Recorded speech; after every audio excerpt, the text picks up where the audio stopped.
Thank you very much. Thank you. Being It's a here. big day. Thank you, sir. You'll let the farmers know.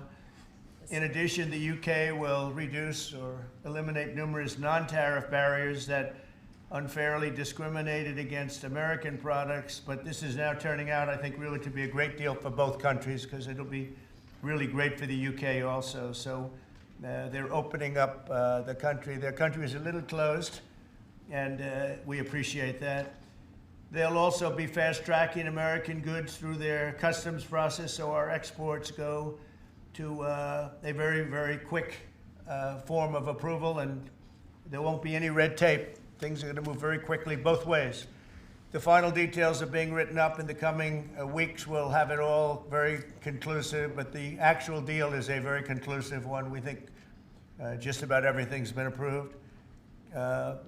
So good for both countries, and we'll also receive new market access for American chemicals, machinery, and many other industrial products that weren't allowed, and they'll end up getting products that they'll be able to price, and if they like them better and we make great products, they'll be buying those products, but they were not available in the UK. Furthermore, in a historic step, the deal includes plans that will bring the United Kingdom into the economic security alignment with the United States. That's the first of its kind. So we have a big economic security blanket, and that's very important, and we feel very, very comfortable with that because it's been a great ally, truly one of our great allies. I mean, a lot of people say our greatest ally. I don't want to insult people by saying that, but I can say it's certainly one of our greatest, and right at the top, and they're the first one we're talking about. And by the way, we have many meetings planned today and tomorrow, and every country wants to be making deals. And we have a meeting, as you know, Scott will be going over to Switzerland on Saturday, and that'll be very, very interesting. We'll find out, but I think they want to make a deal very badly too. Both countries have agreed that the economic security is national security, and will be working together as allies to ensure that we have a strong industrial base, appropriate export controls, and protections for key technologies and industries like steel. Steel is a big factor. Both countries will become stronger with steel and things necessary for military. You know, we used to build ships and other things literally at a level that nobody's ever seen, and we haven't, we've eased up, and I would say that the UK certainly eased up, but now we're going to be uneasing both, and we work together. Once again, I want to thank Prime Minister Starmer. He's been terrific for his partnership in this matter. The special relationship and external bond, it's really an external and an internal bond between our two countries will soon be stronger than ever before, and we really do. We have a great relationship. I want to just say that the representatives of UK have been so professional, and it's been an honor doing business with all of them, and in particular the Prime Minister, and I'd like to introduce him now to say a few words. Mr. Prime Minister, please take it away. Thank you, Mr. President, Donald, and this is a really fantastic, historic day in which we can announce this deal between our two great countries, and I think it's a real tribute to the history that we have of working so closely together. Can I pay tribute, Donald, to your negotiating team as well, particularly yes. Howard and Jameson, who've done an incredible job, a very professional job, and my team as well. Two negotiating teams have worked at pace now for a number of weeks to bring in this deal today. Really important deal. This is going to boost trade between and across our countries. It's going to not only protect jobs but create jobs, opening market access. And as you say, Donald, the timing couldn't be more apt, because not only was it 80 years ago today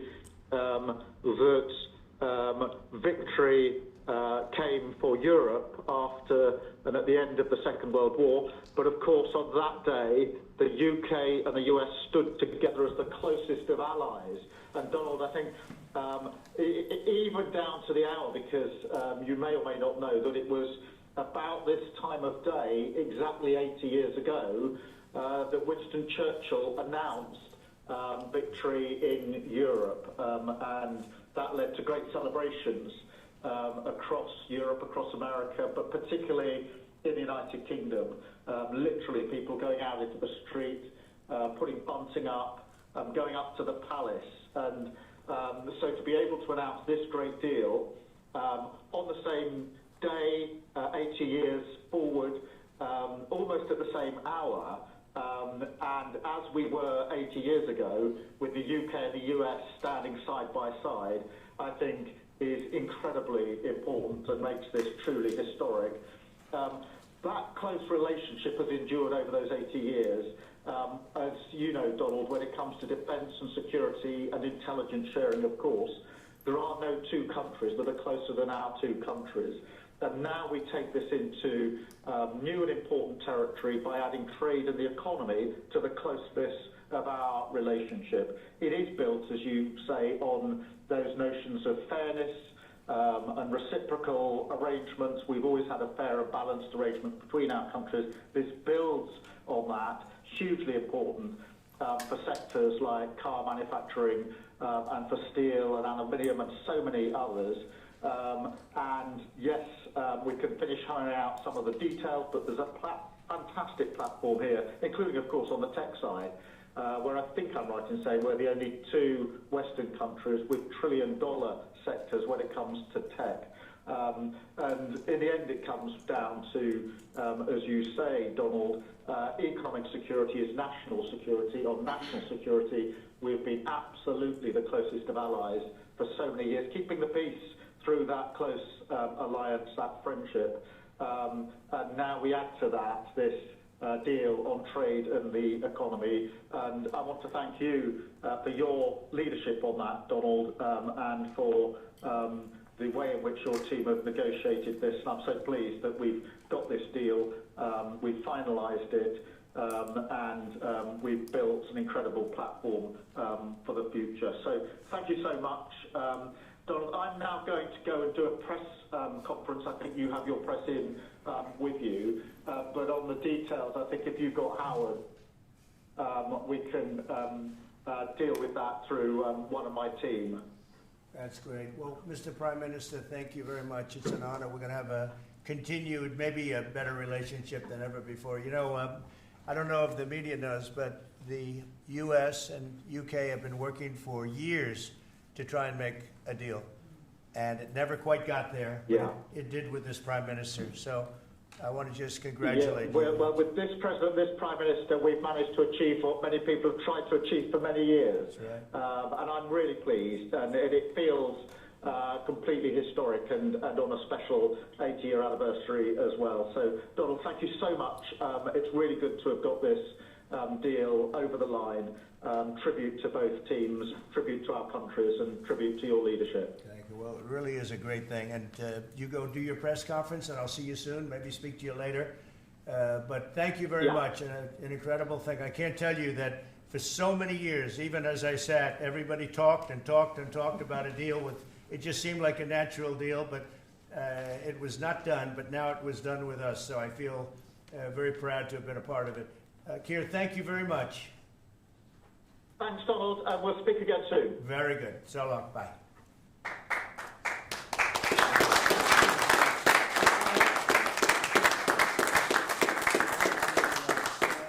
Why don't I do this? Why don't I have our Secretary of Commerce, Howard Lutnick, give a little description of the deal pretty quick, and then the good side, the very nice side, we'll be speaking about it also, maybe, from so you get a pretty equal. I think it's a very, it's just been a deal that was, we thought, very complicated. It became very simple. It's opening up the country that we really didn't have the kind of access to that I would have thought. I was surprised. I think it's why the deal never got done before. It was, you know, they've been working on this deal for 25 years. And we got it done, and we got it done. Really, it's going to be great for both countries. So, Howard, if you could go, and then somebody else, you may have, you'll pick whoever you want who'd like to do it. I have a feeling you're going to do it, right? So you guys go ahead, and then we'll take questions right after that. But I think you'll get a pretty good understanding of how big it is. It's a very large deal, very big deal. And Howard, go ahead. So the UK is the 6th largest economy in the world and the 4th largest that we export to, right? So it's a huge market, a top 10 market. If you remember Liberation Day, they were at 10% because we have balanced trade with the UK. right? They say they have a surplus, but of course that counts gold bullion, which is, so let's just call it balanced trade. So how do you open up a market in balanced trade? People think it's impossible. They've always thought it was impossible until President Trump came on the scene and changed the way things work. So here's what we've got. We've opened up new market access, ethanol, beef, machinery, all the agricultural products. They've agreed to open their markets, and that will add $5 billion of opportunity to American exporters. So the question is, why would they do that now?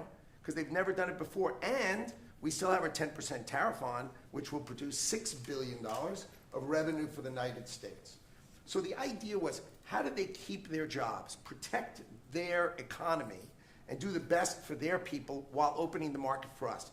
And the way is they studied it, their team was exceptional, and they tried to figure out the markets that they're importing from other people and try to send them over to America. So why were they always favoring others and not us? And what they've done is they've found the ways to do that so that we have new access, right? But the UK workers are protected, and that was the balance. So we did a deal with them in automobiles, and you know, if you're not building here, we charge you a 25% tariff.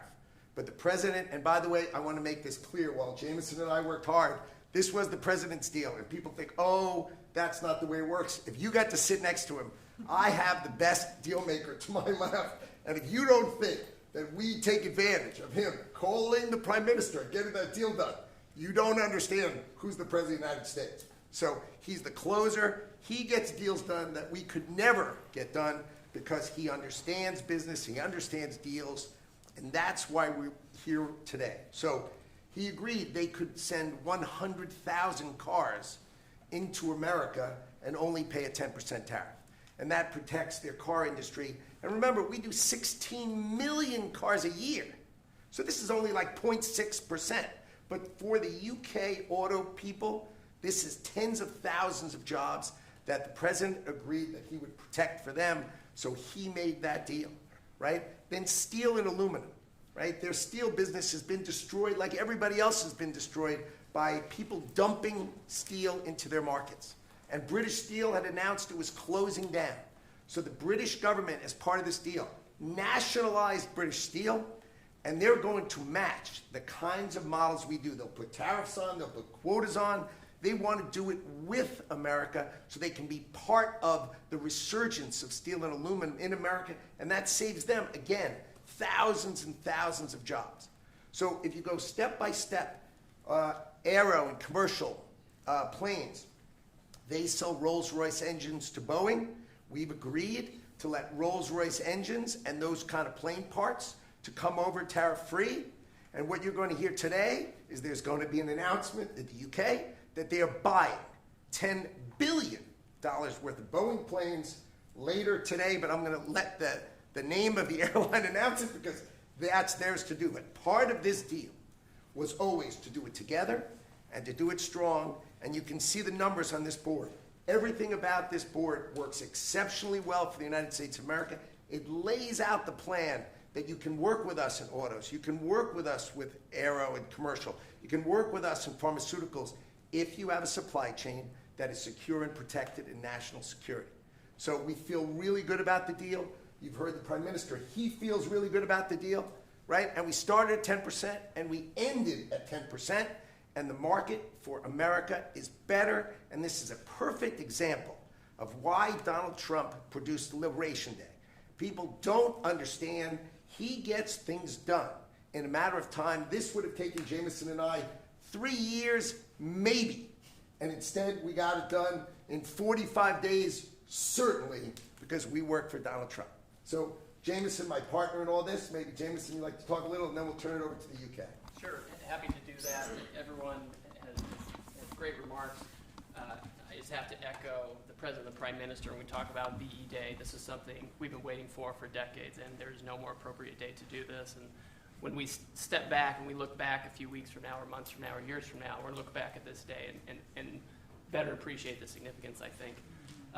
And I'll just say as well, in terms of negotiating, I mean, the UK negotiators, you know, we've got one right here. did an incredible job, right? This is why you win wars, right? When you act like this. And the ambassador, he knows more about trade than a lot of us here based on his background. And I would say on this deal, Mr. President, what we've shown is that it is time to change the way we do trade. People said we couldn't do a global tariff. We did a global tariff. They said no one would want to deal with us. People want to deal. They said no one give offers. You saw that stack of offers I showed you yesterday of all those countries. Said we wouldn't get deals, and here we are with a deal with the 6th largest economy. We've agreed to have fair and reciprocal trade, and we've done it in record time. Thank you very much, sir. Great job. Thank you, sir. Mr. Ambassador, please. Well, Mr. President, thank you very much indeed in hosting us this morning. And thank you very much indeed also for that very typical 11th hour intervention by you with your phone call to the President, demanding even more out of this deal than any of us expected. So thank you for that. The Prime Minister was delighted, obviously, to take that call later tonight.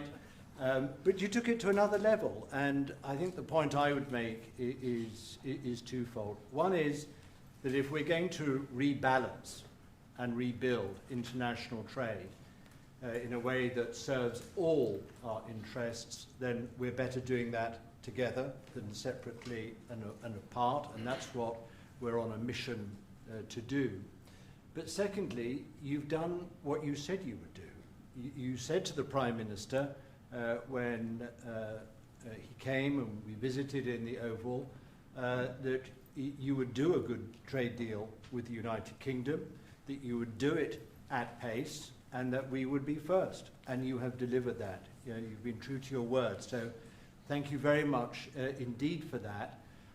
For us, it's not the end. It's it's the end just of the beginning.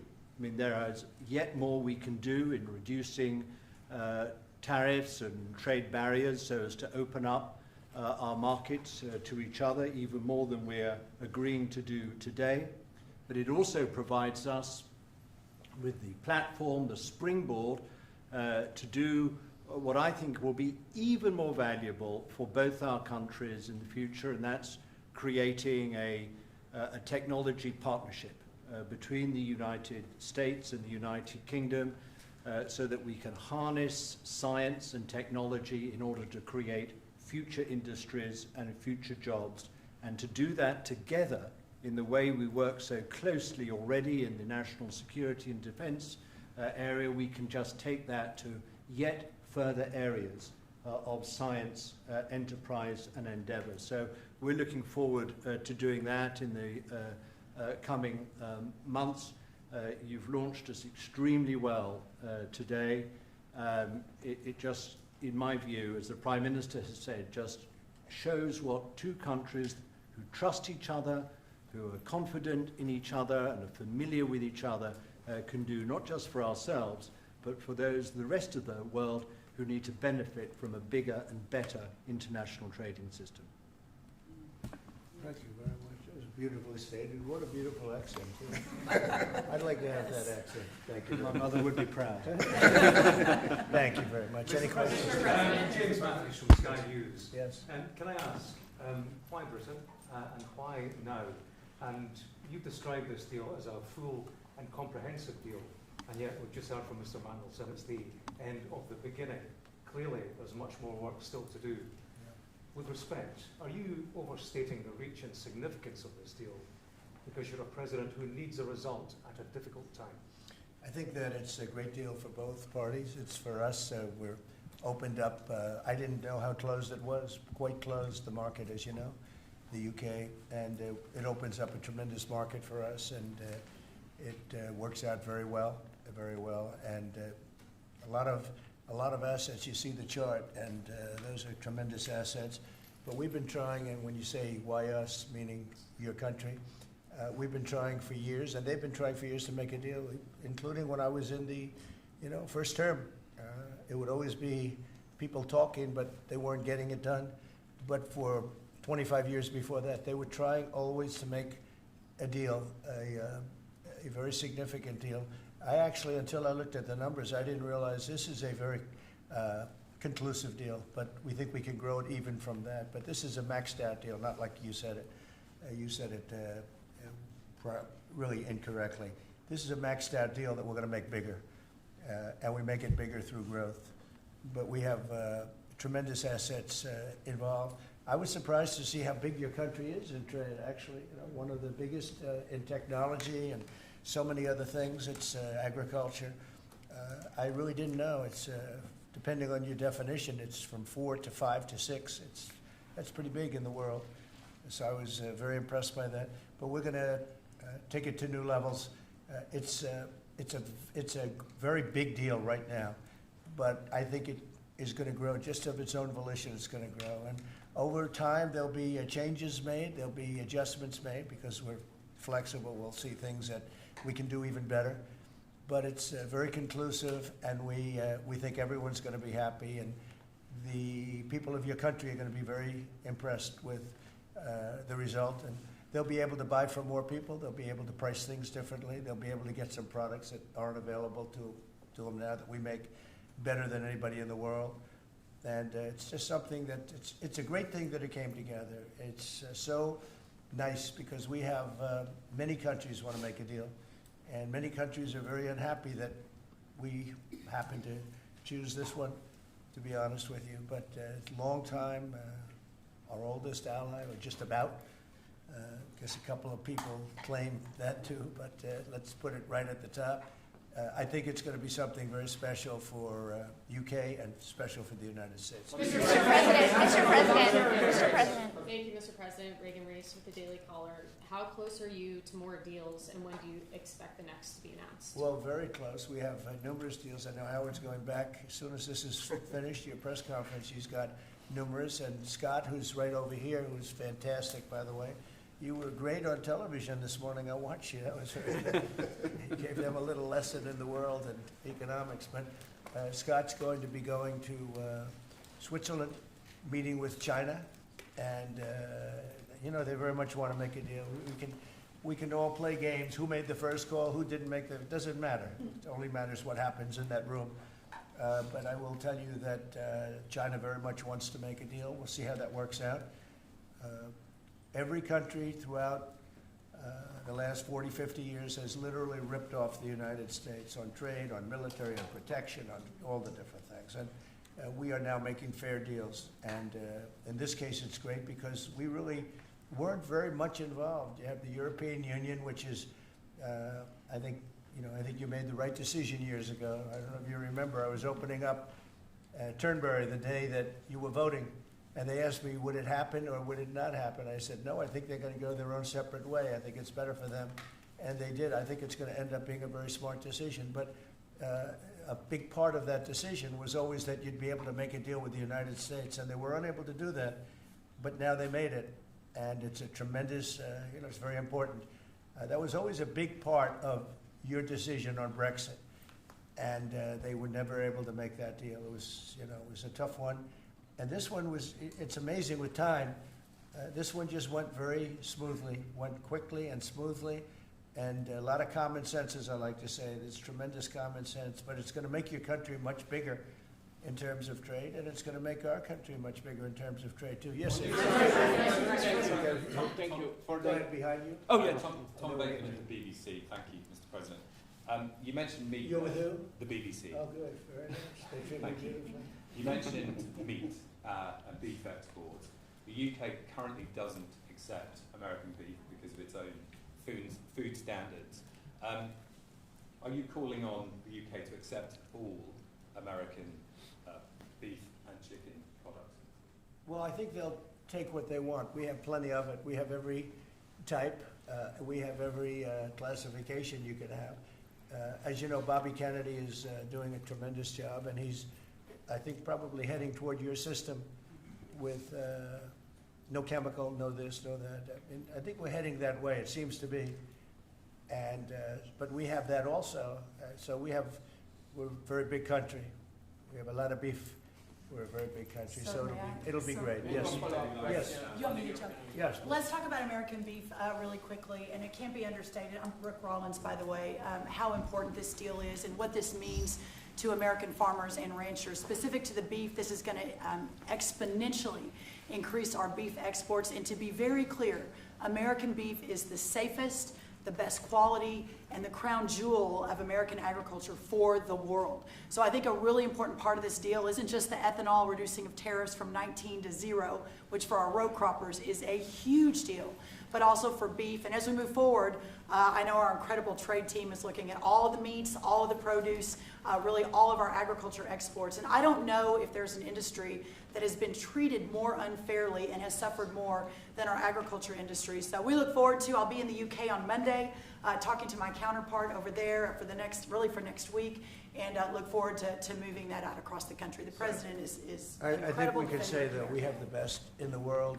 best tractors, the best everything in the world. And they say that our agriculture is, second to none, you understand. And it'll be a great asset. People are going to be able to have options, choice, and they'll have more of it. And that usually means lower prices. How about we'll do you and then you? A Go ahead. follow-up question for the Italian TV, Daniele Compatangelo, LA7, TV 2000, Prime Time Media. So congratulations for the deal. We'll see a big revenues from the chart. But what's the rest of Europe? It's a victory day, but other European countries, it seems like they're losing the trade. We intend to make a deal with Europe. We have found that the European Union treated us extremely unfairly, very difficult, and hurt themselves in doing so. And they very much want to make a deal. We'll be dealing with them. We are dealing with them currently. So that'll cover pretty much the rest of it. But this was separate because of Brexit in particular. This was a separate deal. It always seems so natural. I mean, all the media would say that this seemed to be like, why did this happen 25 years? Why didn't it happen a long time ago? And it was always amazing to me. Somebody would say, hey, we got to make a deal. We have to make a deal. But this deal just fell into place. The Prime Minister did a fantastic job. His representatives are total professionals, and they got along well, and it just seemed to work. And I think one of the reasons it did is because we blew up the whole system. If we would have just been dealing with you separately or, country by country, we blew up the whole system. It was very fair to very unfair to the United States. And I think because of that, this worked out so nicely. And I'm honored that it was the first deal. Please. Sir, you mentioned... Well, why don't you go in the back, yes. Oh, thanks, sir. I'm with the London Times. I'd say this is a great day for James Bond because now Aston Martins will be available to American buyers. Will it be even better by extending it to film? You've talked about a big tariff on films, and we'd like to know if there'll be relief on British... Well, we're going to have a discussion on that separately. And as you know, we're putting tariffs on that particular film, he said, the movie makers. And we're going to be doing some tariffs to get them because a lot of them have left this country. They all live here. The money comes from here. Everything comes from here, but they make them in other countries. So we're going to do something to bring them back, maybe to a large extent. But James Bond has nothing to worry about that, I can tell you. James Bond. And Sean Connery was a friend of mine. Sean Connery was responsible for my getting zoning in Aberdeen. He said, let the bloody bloke build his golf courses. I was like 4 years into the process, and it was impossible in Aberdeen. And he just stood up one day, and he said that. As soon as he said that, I got the approvals in about 2 minutes. So he was a great guy, Sean Connery, and Sheriff, great you're going back character. there later in the year. Are you going to Scotland and to the UK? Yeah, I will be, sure. It's great. And we have a lot of investment over there. We have Turnberry, Aberdeen. We have, as you know, in Doonbeg in Ireland, right on the ocean. They're all in the ocean. I only have interest if they're on the ocean. And we have good investments over there. It's been beautiful. Yes? Mr. President, if the talks go well this weekend between Secretary Bessent and Ambassador Greer with their Chinese counterparts, not preemptively, but if the talks go well, would you then consider lowering the tariff rate on China? Well, it could be. I mean, we're going to see. Right now, you can't get any higher. It's at 145, so we know it's coming down. I think we're going to have a very good relationship. I always got along very well with President Xi. That relationship was greatly disturbed by COVID when COVID came in, but we get along very well now. I mean, the relationship was hurt with a lot of people, a lot of countries when COVID came in. But I think we're going to have a very good relationship. I expect to have a very good relationship with China, Scott. I think it's a very friendly meeting. They look forward to doing it in an elegant way. China, as you know, has a tremendous trade surplus with us, and we just can't have that. But I think it's going to be very good for both countries. I would like to see China opened. You know, one of the big things here is, and nobody would know this, but the UK was largely closed. It was very much closed to trade, and now it's opened. And a lot of the financial reporters are very happy about that because so much, I listened to them. Well, I hope they get countries opened up. And then you compete on a fair basis, but you can't compete when you're not allowed to go there. China would be the #1 example of that. You know, it's very closed. We almost had it last time before COVID, and that didn't work out. But we made a great deal with China. They had to buy $50 billion worth of our food products, and it was a great deal, doing very well for our farmers. And then when Biden came in, as usual, nothing happened. You know, he didn't enforce it, and it got less, and ultimately, you know, destroyed a great deal. That was a great deal. But no, I think that we're going to have a good weekend with China. I think they have a lot to gain. I do think they have far more to gain than we do in a sense, but we're going to have I think we're going to have a very good weekend. Will you speak to Xi after the weekend talks? I might, yeah, sure, depending on what Scott says. We Scott is doing certain countries, and Howard's doing certain countries. I mean, I wish I had like 10 more of each. Then we could do them all at one time. But there will be a time that we'll do a number of them, and then there'll be a time, I think I can say to Scott and Howard, where we're just going to say, because we understand the countries, we understand what they want, where we're just going to make the deal. In other words, we don't need the country involvement because we've already had it. And we'll say this particular country, which had big surpluses, let's say, we had therefore deficits, that this particular country is going to pay a 25% tariff or a 30% or a 50% or 10% or whatever it may be. I think we should explain it now, Howard. One of the things we did here that we'll rarely do is on cars, we took it from 25 to 10 on Rolls-Royce because Rolls-Royce is not going to be built here. I wouldn't even ask them to do that. You know, it's a very special car, and it's a very limited number too. It's not, you know, one of the monster car companies that makes millions of cars. They make a very small number of cars that are super luxury, and that includes Bentley and Jaguar. So we have some very special cars. So in order to help that industry, and that's really, you know, handmade stuff, and they've been doing it for a long time in the same location. And I said, yeah, that would be good. Let's help them out with that one. But that's different than a car company that comes out and makes millions of cars, which they'll be doing in our country. They're going to build, we have many factories, car plants being built or going to be built very soon. I think we can say that we'll be close to $10 trillion of investment. I think we're actually at that number now if you add up some of the ones we haven't heard about yet. I mean, we have some going up right now. They have plants going up, and they haven't even spoken to us. They're doing it because of the tariffs. And tariffs have always been used against us, and I never understood. I used to sit back. As you know, China paid hundreds of billions of dollars in tariffs when I was president. But until then, China never paid anything. And, you know, they really did a big number on us from the standpoint of trade. But we are using tariffs now for our benefit. And we have now close to $10 trillion. Think of that, $10 trillion. If you look at the past administration, and we're talking about over, you know, essentially 2 months, because we could say 3, but it took a little while to get the office in perfect shape, right? It took a little while to get things done.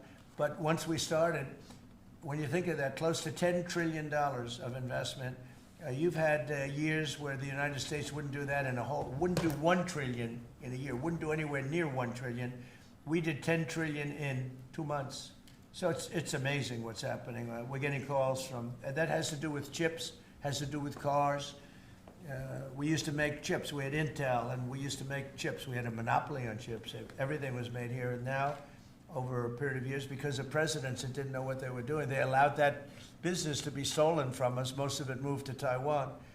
And you probably were in the same position, right? Because you had a lot of the chip-making capacity, but they moved it in. And if we would have said, that's fine, if you want to move it to Taiwan, that's good, but if you want to sell back into the United States, we're going to put a 50% or 100% tariff on, they would have never left. But we had people sitting here that didn't understand that, and it's too bad. But now they're coming back, because I'm saying it I'm saying it about 40 years too late, but they're coming back. As you know, we have the biggest chip makers in the world spending, in one case, $300 billion, in one case, $500 billion, same as Apple, and in another case, $200 billion. And we're going to have a large share, very, very substantial share of the chip-making market. You said that this weekend is going to be a friendly visit, but do you expect that it will just be a formality to break the ice, or are they going to get into substantive negotiations? I believe so, yes. I believe it's substantive, yes. I think people like to say, yes, we're having a meeting to meet. Well, we're meeting, so what are we going to do, talk about meeting again? I think it's going to be substantive. I think we can say that, right, Scott? Very substantive. Now, China wants to do something, and look, they have to at this point. You know, essentially, they made $1 trillion a year, and now they have absolutely, no business because of the tariffs. They have no business, and they want to have business, and we want them to have business. We want them to do well. We want them to do very well. So I think it's going to be very substantive. Because business has slowed down, as you mentioned, we're seeing. China. But we're seeing, as a result, the ports here in the U.S., the traffic has really slowed, and now thousands of dock workers and truck drivers are worried about their jobs. That means we lose less money. When I see that, that means we lose less money. Look, China was making over $1 trillion, 1.1 trillion, in my opinion. Different numbers from 500 billion to $1 trillion or $1 trillion. I think it was 1.1 trillion. And frankly, if we didn't do business, we would have been better off. Okay, you understand that.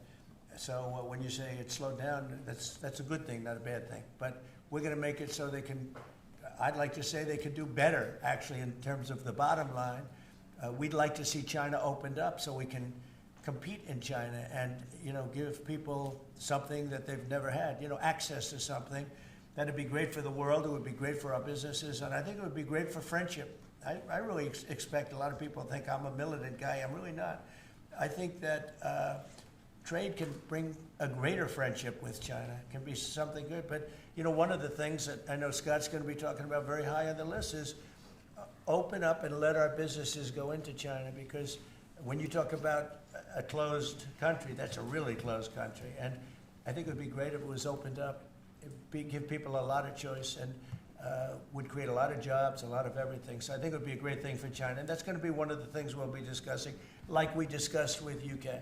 Thank you, Mr. President. Please. So what does Britain have to do for you to drop the baseline 10% tariff that you're maintaining? Well, I think that's set because that has to do with a lot of different things, including past. There are a lot of past things that we talk. This is very inclusive. We included everything, and that's pretty well set. Yeah, please. Yeah, Mr. President, the 10% baseline tariff remaining in place, is that a template for these future trade deals? You say you're going to keep it here. No. Is it going to stay in every case? No, that's a low number.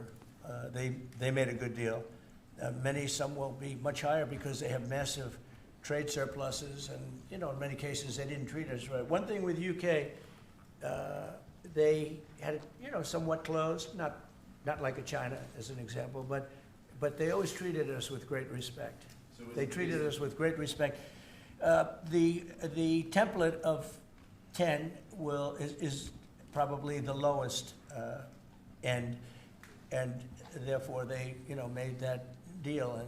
But they we've had just a very special relationship with them. Like, I won't do that deal with cars. I mean, unless somebody shows me that there's another kind of a car that's comparable to a Rolls Royce, then there aren't too many. This is a good commercial for Rolls Royce. They're going to order a lot of cars. Mr. President, I wonder whether you'd like to buy. Well, the last time this happened, I ended up... I would be happy to suggest a discount, obviously a very modest discount. We have to protect our profit margins. I've had many of them, actually. The last time that happened, I ended up buying a Tesla.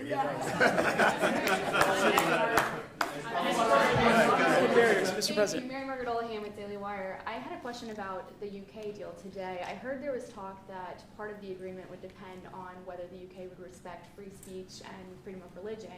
I know the BP is really interested in that, talked about that earlier this year. Was there any assurances that you guys got on that front? You want to handle that? Yeah, that was not part of the conversation. Our conversation was an economic conversation from start to finish, closed by the president yesterday.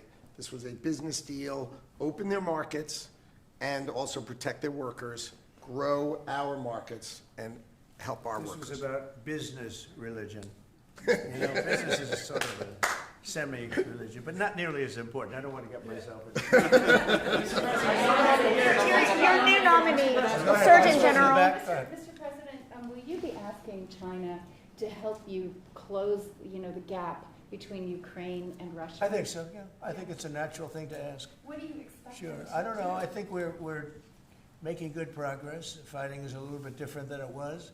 I think if we weren't involved, Russia would be, going at it to maybe get the whole thing. And without our involvement, they'd be able to get it, because we supplied a lot of different things, foolishly. But we've been sort of paid back by doing the rare earth deal that I talked about before. I think that I think that we will be very much involved in trying to get that bloodbath. It's a bloodbath. It's a horrible situation. 5,000. It's really more than that. But it's 5,000 soldiers on average a week, mostly soldiers, are being killed. Young, beautiful people. I mean, they're being killed. I see the satellite pictures coming back, body parts lying all over fields, heads and arms. It's so terrible. I've never seen anything like it, actually. And if we can get that stopped, that will be a great accomplishment. And we're trying very hard, and I think we're close. And Mr. Witkoff is talking constantly back and forth. He's a real professional. He's got a great relationship with both countries. And I think we have a good chance. And likewise, we're trying to work on Iran to get that solved without having to get into any bombing, as we say, big bombing. I don't want to do that. I want them to work a deal. I want them to be very successful. Your new nominee. Thank you, Mr. President. Edward Lawrence from Fox Business. Yes. On the non-market barriers, how did you get the UK to bend, and what was the 11th hour deal or ask? Well, I think it was really just a part of the overall. I mean, they have so many things that are so good for them. It's going to be so good for the country. And that was sort of easy. It wasn't, we had non-market, I call it non-market or non-monetary trade barriers.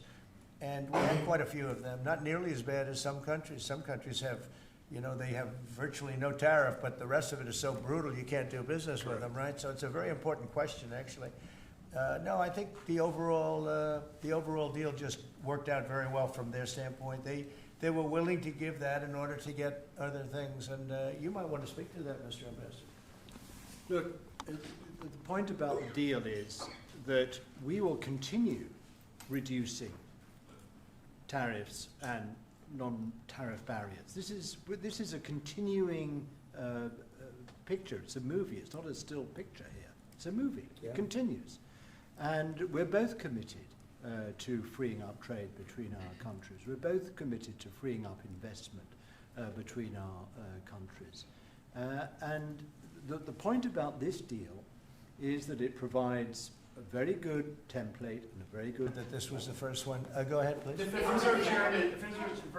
Federal Reserve Chairman, Mr. President, says that you would have to call him for a meeting. Do you plan to meet with him? And what do you think about... And it's like talking to a wall. He should be... What do you think about not cutting? The Bank of England cut today. Well, the Bank of England cut. China cut. Everybody's cutting but him. It's, I don't know. We'll see what happens. It's a shame. I call him Too Late, Too Late Powell. That's his nickname. And it's a shame. It's ridiculous. So, meeting, he's always too late. But in this case, it's not going to matter that much because our country is so strong. We're so powerful in terms of economic strength and what we've done. And I'll tell you what, if we didn't have our first term, you wouldn't be. We created things in the first term. We cut more regulations than any president in history. We cut the taxes more than anybody in history. And a very big factor is going to be the tax bill that we have right now, the one big beautiful bill, as we call it, which is all-encompassing, the biggest tax cuts ever in history, bigger than even the first time, and the incentives, even great for the UK because it'll make us so strong that we're going to be doing more business with you. It's a very important element for taxes, for every aspect, regulation cuts. That bill is, I believe it's the biggest bill of its kind ever in the history of this country. And Speaker Johnson and Leader Thune have done an incredible job. I mean, I'll let you know, we have to get a vote, but we have a lot of support for that bill. And if that happens on top of all of these trade deals that we're doing, this country will hit a point that you better go out and buy stock now. Let me tell you, this country will be like a rocket ship that goes straight up. This is going to be numbers that nobody's ever seen before. That's a very important element of all of this. You know, if we get that, if you don't, and the Democrats are fighting it only because they want to fight. They have Trump derangement syndrome. You know, if it was somebody else, they wouldn't fight. If you had a normal person, if you had some stiff sitting behind you, they'd be fine. But they have Trump derangement. Senator Schumer's become a Palestinian. Welcome. I don't know when they're going to give him the ceremony, whatever the ceremony may be. But it's terrible what's happened to the Democrats. So.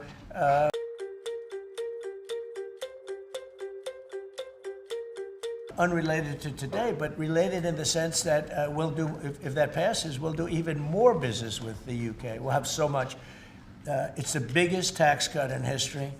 It's going to make our country zoom. It's going to be incentive, as you know, with the deduction for, basically for work. You work, you build, you plant, etc., your deduction. It's going to be the biggest, it's the biggest bill of its kind ever passed, maybe the biggest bill ever passed. That's why we call it the one big, beautiful bill. You just announced a new nominee for the U.S. Surgeon General who never finished her residency and is not a practicing physician. So can you explain why you picked her to be America's top doctor? Because Bobby thought she was fantastic. She's highly, she's a brilliant woman who went through Stanford, and as I understand it, she basically wanted to be an academic as opposed to a surgeon. I think she graduated first in her class at Stanford. And Bobby really thought she was great. I don't know her. I listened to the recommendation of Bobby. I met her yesterday and once before. She's a very outstanding person, a great academic, actually. So I think she'll be great. Your nominee for U.S. Attorney of D.C., do you have a backup plan if this Senate? Oh, I do, yeah, but he's a terrific person, and he wasn't getting the support from people that I thought. You know, he's done a very good job. Crime is down 25% in D.C. During his period of time. I'm very disappointed in that, but I have so many different things that I'm doing now with the trade. You know, I'm one person. I can only make, boom, I can only lift that little phone so many times in a day. But we have somebody else that will be great. I just want to say Ed is unbelievable, and hopefully we can bring him into whether it's DOJ or whatever, in some capacity, because really outstanding. It was, to me, it was disappointing, I'll be honest. I have to be straight. I was disappointed. A lot of people were disappointed. But that's the way it works sometimes, you know. That's the way it works. And he wasn't rejected, but we felt it would be hard. And we have somebody else that we'll be announcing over the next 2 days who's going to be great. With companies like Ford and Mattel recently saying they're going to raise prices on certain products, how long do you think the American public is going to be patient and wait for you? Well, I think they're saying that just to try and negotiate deals with me. Okay? They're not. Look, tariffs are the most misunderstood thing maybe in any form of business, anywhere in business. Oftentimes the country picks them up. Oftentimes the company picks it up. The people don't pick it up. Okay, the people don't pick it up.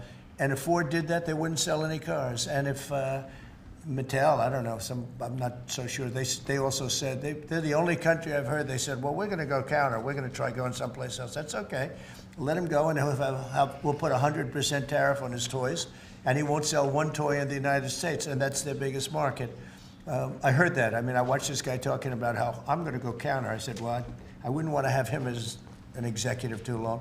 The Ford people I know very well. What they're doing is negotiating with us by saying that, but we don't think that's going to happen. Look, I put out a truth today, and it said that gas is down, gasoline is down, energy is down, groceries are down, eggs are down. I mean, eggs, thank you very much, but eggs are down. When I came in the first week, you guys hit me with eggs. I said, what the hell happened with eggs? Eggs were up like 170% and going up, and they said don't order any for Easter. And we were thinking about ordering plastic eggs like everybody was doing. And Brooke did a fantastic job, agriculture. Brooke did a fantastic job, and we had hundreds of thousands of eggs out here on the lawn just 2 weeks ago at Easter. But you take a look at the cost. Energy's down. Even interest rates are down. Now, if the chairman of the Fed, Jerome, if he would lower interest rates like China did, like I think UK did, but like numerous other countries have done, it's like jet fuel. It would be great. But he doesn't want to do it. I think he doesn't want to do it. Probably he's not in love with me. I think that's right. It's sort of a crazy reason, but that's the way life is. Anybody in his position would be like, it would be like jet fuel. But even without that, we're doing well. But remember this, you know, I've watched you people reporting over the last few months that if we do this, you know, prices are going to go through. Well, groceries are down. All of this stuff is down. Lumber is down. Oil is gone to, I mean, we have that thing broke 60, right? $60 a barrel. And $1.98, $1.99 in some cases. And heading in that direction. No, I think it's been amazing, actually. You know, and what that's good for, it gives the consumer more money, and it gives them a better life. Because we just came out of the worst inflation, in my opinion, in the history of our country. They say 48 years. But Biden really screwed it up. He screwed up energy, and he also he spent too much money. He was spending it on, you know, Green New Scam. And that's like throwing the money. See that beautiful window behind? Take money, throw it right out that window, because it's the same thing. He just he spent $10 trillion. He wasted it. Not only was it bad, it was a negative. It wasn't even like it helped a little bit. It was a real negative. And then on top of it, they let 21 million people into our country without any identification, anything. Just let them in. It's very, very sad. Well, we'll do one or two more. $1.99 gas. $1.99 gas. Violence in India and Pakistan. Go ahead. Who are you with? I'm with the Daily Telegraph. You know me from another I place. do. How concerned are you about the UK's reliance on China? Chinese money in the money markets, Chinese exports. We're not concerned. Is that something that came up in discussions? I'm not concerned about anything. If I was, I wouldn't even be here right now. If I was concerned about anything, and it wouldn't be that, but I wouldn't be here right now. No, we're not concerned. We're going to have, I believe, a very good relationship with China, and a fair relationship, and it'll get bigger and it'll grow. It'll grow. As an example, if they open up the country, that'll be the best thing China ever did for itself. They don't know that yet because, you know, it's been a different system. But that'll be the greatest thing that ever happened to China. The people will be happier. They'll buy for less. They'll see things that they never saw before, and they'll be buying them. And it'll really create great long-term peace. And if I could ask one of the Agriculture Secretary, actually, there's a lot of concern about chlorinated chicken, the import of hormone-treated beef. Has that question been addressed, resolved in these talks, or is that something for the continuing negotiations? Well, yeah, James. I would just say that it's very clear, and we have in the heads of terms that we are going to discuss all of these types of issues, and obviously the importing country, whether it's us or them, you got to follow the rules on those types of things. But our point is the rules need to make sure that they are based on science, and that's our expectation. We know the UK believes that too, so we want to come to an accommodation. We want the consumers in each country to be able to choose what they want and give them the information that they need. Okay. We have an incredible EPA led by Administrator Zeldin that is on this. So the talks continue, but we are very, very confident in our products, and what the President has done to open up the markets is unprecedented for these farmers here in America. Thank you. Mr. President, do you expect message the to Wall violence? Street as they watched this? I mean, you saw the stock market decline sharply after Liberation Day, and it's rallied back since then. Well, now it's going to really rally, because, you know, don't forget they said this is all a pipe dream. And this is a tough one. This is, somebody would say, well, this is easy. This is much tougher, I think, than any other deal, because they've been at it for so many years, decades, trying to make this deal. And it's very conclusive, and it's a great deal, and it's a very big deal, actually. And no, this is just the beginning. We're going to be having conferences, or at some point we won't have, we'll just put out a statement that we just signed this country, that country. And after a number of these are done, nobody has enough people to do it. We're just going to put out X country is going to pay this, and if they open up, they're going to do this and that and that, and they're going to be open up. Everybody wants to be here. You know, I say this is where they want to be shopping. They want to shop in this country because we have the consumer. And we have the consumer like nobody else. And, you know, if this country went bad, the whole world would go bad. But we really saved it from going bad. Yeah, please. No, can I ask you about the air traffic control issue? Are you looking at getting new software, new I'm equipment? glad you asked me about it because I'm just going to be talking to now with the heads of the airlines and everything else. So I was all set before we had the rigged election to give out a brand new gorgeous system to one company that was going to do the whole thing, one of the best companies in the world that you know very well. You know, there are 3 or 4 of them that do it. And when they took over, Buttigieg, who has no clue, you know, he drives to work on his bicycle with his, in all fairness, with his husband on the back, which is a nice, loving relationship. But he didn't have a clue.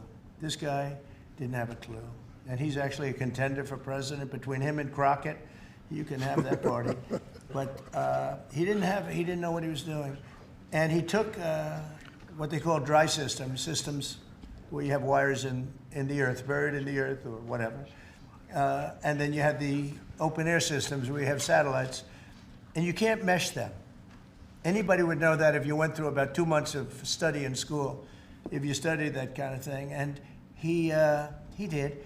They spent tens of billions of dollars trying to take old, broken equipment and merging it into existing new equipment with brand new equipment.